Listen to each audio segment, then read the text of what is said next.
Engkau layak disembah selama-lamanya dalam hidup kami. Kesucian-Mu Tuhan, itu yang membuat kami hidup sampai saat ini. Mulialah nama-Mu Tuhan, berkat-Mu atasku melimpah. Mulialah nama-Mu Tuhan, Kau layak terima pujian tertinggi.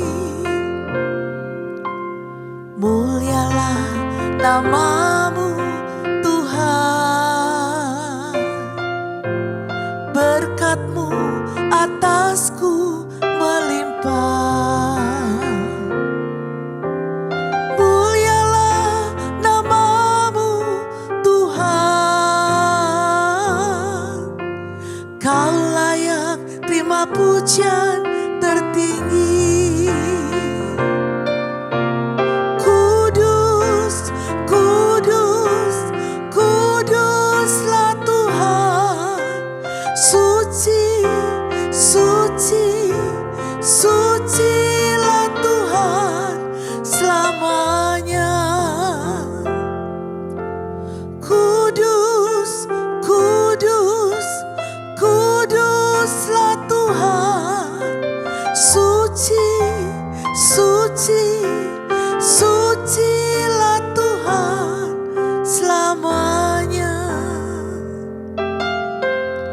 Mulialah nama-Mu Tuhan, mulialah nama-Mu Tuhan, berkat-Mu atasku melimpah. Mulialah nama-Mu Tuhan, Kau layak terima pujian tertinggi. Kudus, kudus, kuduslah Tuhan. Suci, suci, sucilah Tuhan selamanya. Kudus, kudus, kuduslah Tuhan. Suci, suci, sucilah Tuhan selamanya. Terima kasih Tuhan, terima kasih Yesus. Kau kudus Tuhan, sucilah Kau Tuhan. Haleluya. Hati kami menyembah-Mu, kami bersyukur Tuhan. Kudus, kudus, kuduslah Tuhan. Suci, suci, sucilah Tuhan selamanya. Kudus, kudus, kuduslah Tuhan. Suci, suci, sucilah Tuhan selamanya. Sucilah Tuhan selamanya. Sucilah Tuhan selamanya. Selama-lamanya Kau kudus dan suci Tuhan, layak kami sembah. Pujilah Tuhan. Amin. Shalom, dasar renungan kita hari ini terambil dari 1 Samuel pasal yang ke-24. Ayat yang menjadi dasar di 1 Samuel pasal 24 ayat yang ke-7. Lalu berkatalah ia kepada orang-orangnya, dijauhkan Tuhanlah kiranya daripadaku untuk melakukan hal yang demikian kepada tuanku, kepada orang yang diurapi Tuhan, yakni menjamah dia sebab dialah orang yang diurapi Tuhan. Dalam kisah ini, Daud sedang berada dalam keadaan yang sulit. Daud sedang dikejar-kejar oleh Saul, dia bersembunyi dari satu gua ke gua yang lainnya. Sampai suatu saat Saul bersembunyi di dalam gua di mana ada Daud di situ. Orang-orang Daud berkata bahwa ini adalah saatnya Tuhan menyerahkan Saul ke dalam tangan Daud. Tapi apa yang dilakukan oleh Daud? Daud hanya memotong punca jubah Saul. Dan dikatakan di ayat 6, Daud pun berdebar-debar hatinya karena ia menyesal. Kenapa Daud bisa menyesal? Karena ia menaati firman Tuhan. Ia takut menyentuh orang yang diurapi oleh Tuhan. Ia menghormati Saul karena Saul adalah orang yang diurapi oleh Tuhan.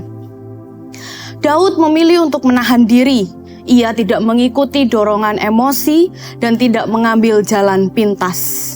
Satu hal penting yang bisa kita pelajari dalam kesempatan ini, yaitu bahwa seringkali kita dalam keseharian kita diperlakukan tidak adil, disakiti, dikecewakan. Ada kesempatan untuk membalas, untuk berbicara keras, untuk membenarkan diri sendiri. Tapi Tuhan mengajarkan kita bahwa kita harus menahan diri. Terkadang ketaatan berarti menahan diri. Daud percaya bahwa Tuhan sendiri yang akan bertindak. Ia tidak ingin mempercepat rencana Tuhan dengan caranya sendiri. Ia mempercayakan keadilan kepada Tuhan dan memilih tetap hidup benar di hadapan Tuhan Yesus. Melalui kisah ini, Tuhan mengingatkan kita untuk belajar mempercayakan setiap situasi kepada Tuhan Yesus. Saat kita menahan diri dan tetap taat, percayalah bahwa Tuhan melihat hati kita. Dan pada waktunya, Tuhan yang akan menyatakan keadilan dan pertolongannya. Mari kita tutup dalam doa. Tuhan Yesus, terima kasih untuk firman-Mu. Ajari kami untuk memiliki hati yang taat seperti Daud. Tolong kami untuk menahan diri, tidak bertindak berdasarkan emosi, dan belajar mempercayakan hidup kami sepenuhnya kepadamu. Biarlah dalam setiap keadaan kami tetap hidup berkenan di hadapan-Mu Tuhan. Di dalam nama Tuhan Yesus kami berdoa dan mengucap syukur. Amin. 1 Samuel 24. Daud membiarkan Saul hidup.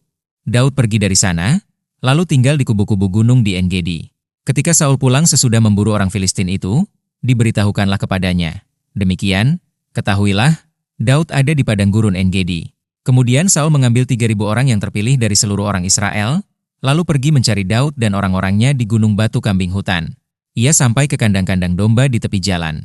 Di sana ada gua dan Saul masuk ke dalamnya untuk membuang hajat, tetapi Daud dan orang-orangnya duduk di bagian belakang gua itu. Lalu berkatalah orang-orangnya kepada Daud, telah tiba hari yang dikatakan Tuhan kepadamu. Sesungguhnya, aku menyerahkan musuhmu ke dalam tanganmu, maka perbuatlah kepadanya apa yang kau pandang baik. Maka Daud bangun, lalu memotong punca jubah Saul dengan diam-diam. Kemudian berdebar-debarlah hati Daud, karena ia telah memotong punca Saul. Lalu berkatalah ia kepada orang-orangnya, dijauhkan Tuhanlah kiranya daripadaku untuk melakukan hal yang demikian kepada tuanku, kepada orang yang diurapi Tuhan, yakni menjamah dia, sebab dialah orang yang diurapi Tuhan. Dan Daud mencegah orang-orangnya dengan perkataan itu, ia tidak mengizinkan mereka bangkit menyerang Saul. Sementara itu Saul telah bangun meninggalkan gua itu hendak melanjutkan perjalanannya. Kemudian bangunlah Daud, ia keluar dari dalam gua itu dan berseru kepada Saul dari belakang. Katanya, "Tuanku Raja." Saul menoleh ke belakang, lalu Daud berlutut dengan mukanya ke tanah dan sujud menyembah. Lalu berkatalah Daud kepada Saul, "Mengapa engkau mendengarkan perkataan orang-orang yang mengatakan, sesungguhnya Daud mengikhtiarkan celakamu? Ketahuilah, pada hari ini matamu sendiri melihat, bahwa Tuhan sekarang menyerahkan engkau ke dalam tanganku dalam gua itu. Ada orang yang telah menyuruh aku membunuh engkau, tetapi aku merasa sayang kepadamu karena pikirku, aku tidak akan menjamah tuanku itu, sebab dialah orang yang diurapi Tuhan. Lihatlah dahulu, ayahku, lihatlah kiranya punca jubahmu dalam tanganku ini. Sebab dari kenyataan bahwa aku memotong punca jubahmu dengan tidak membunuh engkau, dapatlah kau ketahui dan kau lihat, bahwa tanganku bersih daripada kejahatan dan pengkhianatan, dan bahwa aku tidak berbuat dosa terhadap engkau, walaupun engkau ini mengejar-ngejar aku untuk mencabut nyawaku.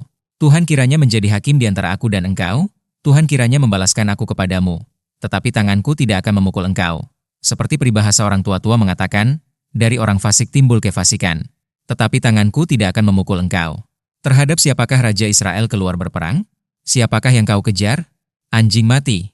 Seekor kutu saja. Sebab itu Tuhan kiranya menjadi hakim yang memutuskan antara aku dan engkau. Dia kiranya memperhatikannya, memperjuangkan perkaraku dan memberi keadilan kepadaku dengan melepaskan aku dari tanganmu.